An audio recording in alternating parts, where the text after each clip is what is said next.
Wabarakatuh. Yang terhormat Bapak Asisten Dosen, juga rekan-rekan semua dari kelas 9C.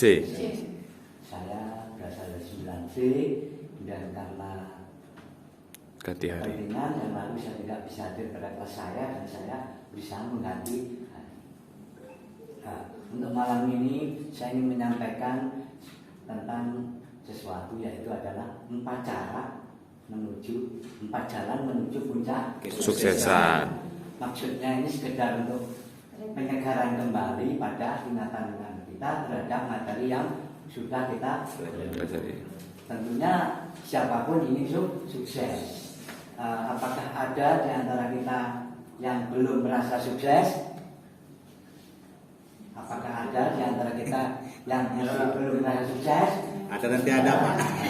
Ada ya. Karena mungkin penafsirannya sukses itu belum sepakat, belum satu visi gitu kan. Iya. Bolehlah mungkin kalau saya sendiri ya ada yang sudah, ada yang diperjuangkan dan hasilnya menunggu keputusan dari Yang Maha Kuasa. Ya. Kita sebagai makhluk ya diciptakan, direncanakan seperti tadi. Kewajiban kita adalah berikhtiar, berusaha. Itu adalah di ranah syariat. Ya. Adapun hasil, meskipun tahapan-tahapan sudah kita lalui, melalui visinya, melalui programnya, time controlnya, ternyata kok hasilnya nggak sesuai. Nah itu sudah di luar ranah kita, itu di luar ranah Yang Maha Kuasa. Itu adalah di ranah hakikat. Ya, dan hidup ini adalah kurang lebihnya penggenapan. Jangan diartikan wah belum pernah sukses belum pernah. Ya, kita sudah banyak sekali meraih kesuksesan. Coba bayangkan dari lahir dulu kita bagaimana, sekarang bagaimana, ya kan? Lahir bisanya menangis, tumbuh lagi, bisa belajar jalan, terusnya. Nah, ya, dan sekarang ini kita dalam tahap apa ya, posisi di mana, dan udah ada yang banyak berhasil ya, karena hidup itu penggenapan dan belum genap lagi dari apa yang kita perjuangkan nantinya. Nah, untuk itu perlu cara. Di antaranya adalah 4 jalan menuju puncak kesuksesan. Untuk saya memakai cara dengan meningkat supaya mudah diingat. Contohnya yaitu upaya B. Apa itu upaya B?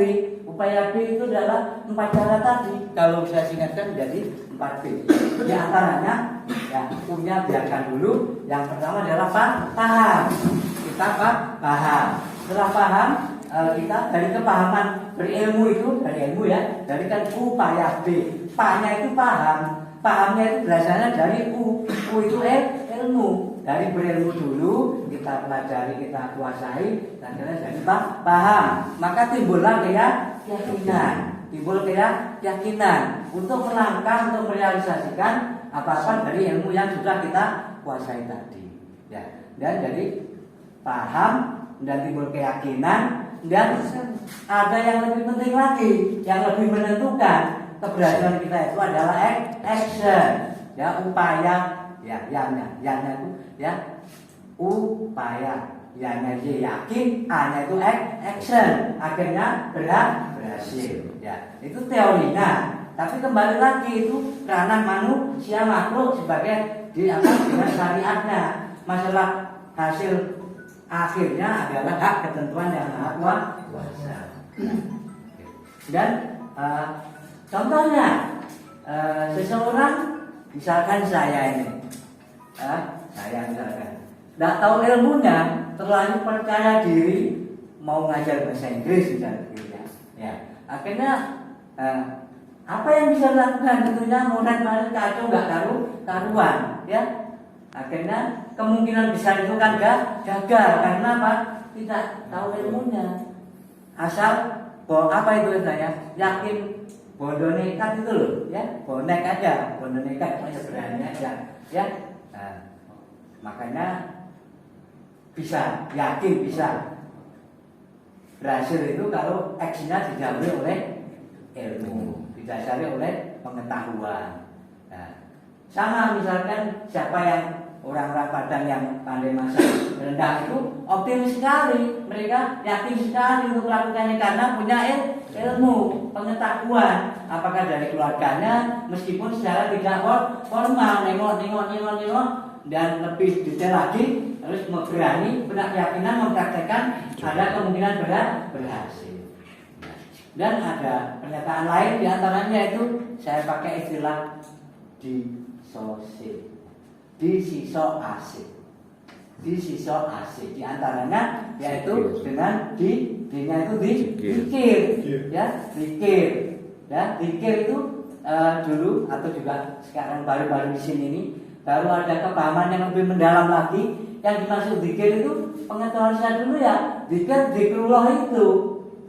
Dikrullah itu ingat pada yang Maha Kuasa itu, pada atau apa pokoknya ingat pada yang Maha Kuasa. Padahal arti zikir itu secara umum adalah ingat, mengingat, ya mengingat, ingat.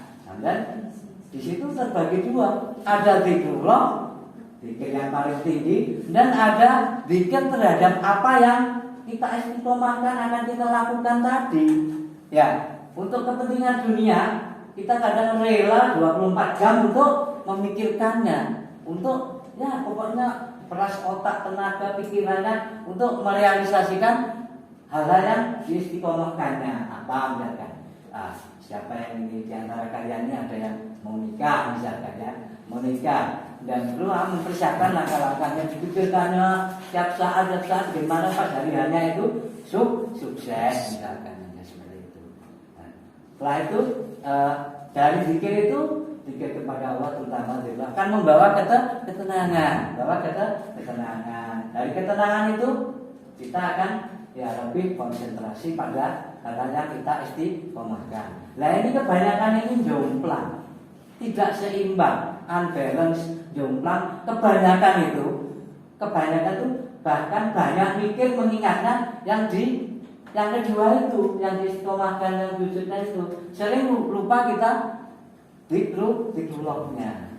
Apalagi kalau kita terlalu sombong, wah, ingat Tuhannya sedikit sekali, pokoknya orientasinya itu duniawi.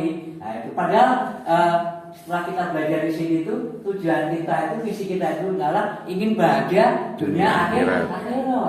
Dunia akhirat. Apapun agama kita, ya, apapun agama kita, visi dunia akhirat, ya. Dan selanjutnya tadi zikrullah sudah, sekarang zikir pada hal-hal yang kita istiqomahkan. Yang kedua, selanjutnya adalah kita diisi silaturahim. Silaturahim menyambung keluarga, berkunjung. Tidak hanya keluarga saja, networking istilah kerennya mungkin. Apa itu? Networking itu membangun jaringan, membangun jaringan. Nah, saya pernah di kampung Indonesia ada tulisan apa itu empowering networking begitu. Apa itu artinya empowering networking itu? Ya, memaksimalkan networking jaringan yang ada untuk sukses kita. Ya, silaturahim. Karena dari silaturahim itu mungkin yang lebih paham agama, karena saya bukan ustaz, ya saya sekedar ngambil poin-poin aja ya. Dari silaturahim itu akan memanjangkan usia, akan memperluas, memperbanyak rezeki. Memanjangkan usia di sini maksudnya bukan berarti usia saya baru 18 tahun sekarang ini, lebih 40 tahun, ya kan? Dan menjadi 58 dan menjadi 85 tahun, bukan begitu, tapi menjadi barokah, banyak kebaikannya, ya, banyak kebaikannya, diingat orang, diingat teman, saudara-saudara, yaitu umur yang panjang barokah. Meskipun kita meninggal nanti, kebaikan kita itu masih diingat. Dan selanjutnya melancarkan atau rezeki tadi, ya, rezeki dari silaturahim itu akan sedekah, melancarkan rezeki, memperbanyak rezeki atau apa itu. Ya itu karena apa? Dari networking tadi informasi itu akan terbangun, ya. Nanti dijelaskan di bawahnya lagi. Selanjutnya, setelah itu kita bersedekah. Ya, di sosok sedekah. Sedekah ini lintas agama ini, universal bukan Islam aja.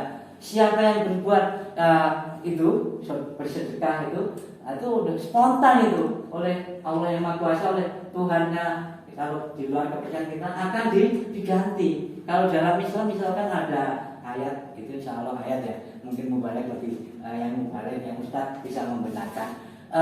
Anfik unfik alai, anfik infaklah dan kau akan infaki atas infakmu. Kurang lebihnya gitulah untuk cantolan saya gitu. Anfik unfik alai, infaklah bersedekahlah dan kau akan disedekah diinfaki atas apa yang kau berikan. Oh, itu universal itu. Justru bahkan kalau kita dalam keadaan sempit, sedih, susah, kekurangan atau apa, meskipun punya sedikit, sempatkan untuk sedekah. Apakah kekas? Apa itu ada kota amal di masjid itu? Ada memberikan orang yang memerlukan, tidak harus keagamaan ini, universal, umum gitu ya. Global. Itu ya, global universal.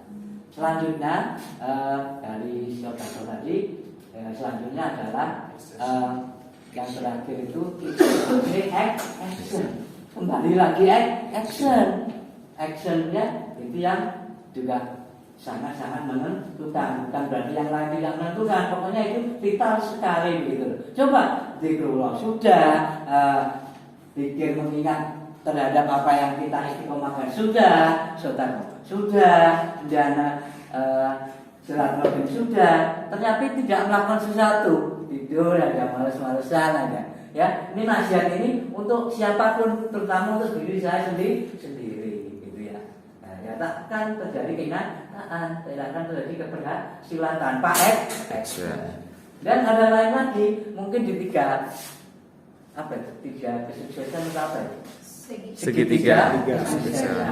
Nah, itu ada. Kalau saya pakai POKA, ya pakai singkatan POKA gitu ya. Apa itu POKA itu? Ya, POKA itu tanya itu kalau di segitiga itu POKA, tapi kalau realita kita malah lebih baik yang tadi, yang bikin sodako dan silaturahmi.